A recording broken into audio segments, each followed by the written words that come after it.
আলাইকুম।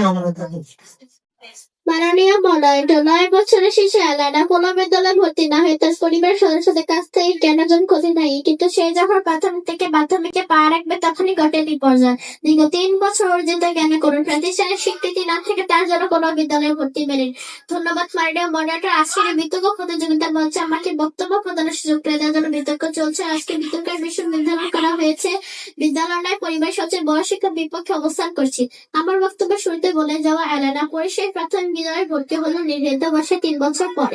এরই মাধ্যমে চলে যাচ্ছে আমাদের দলে 3টা ক্ষেত্র। আমাদের দলে 3টা ক্ষেত্রটি হচ্ছে শিক্ষা, আন্তর্জাতিক আন্তর্জাতিক শিশুদের শুধুমাত্র বিদ্যালয়ে প্রতিষ্ঠিত করতে পারে।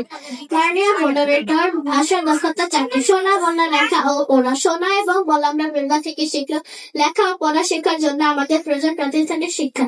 মাননীয় মডারেটর, আমরা মাত্র 30 বছর পেছনে তাকালে দেখতে পাই নারী জঙ্গলের অগ্রদূতের কথা। পক্ষ দলের বক্তা বলে গেলেন নারী জঙ্গলের অগ্রদূত বেগম রোকেয়ার কথা। হ্যাঁ মাননীয় মডারেটর, নারী জঙ্গলের অগ্রদূত বেগম রোকেয়ার পরিবার থেকে শিক্ষা অর্জন সুযোগ পেল। সে কিন্তু পরে বুঝতে পেরে গিয়েছিলেন একটি শিশুর মেধা বিকাশের জন্য পারিবারিক শিক্ষা যথেষ্ট নয়। তাই তিনি মাত্র 5 জন শিক্ষার্থী একটি বিদ্যালয় প্রতিষ্ঠা করেন। হ্যাঁ মাননীয় মডারেটর, আপনি বর্তমান সময়ের দিকে তাকান, কিন্তু অতীতের দিকে তাকান। তথ্য ও পরিসংখ্যান বারবার প্রমাণ করে দিয়ে যায় যে একটি শিশুর জন্য সবচেয়ে বড় শিক্ষক তার বিদ্যালয়।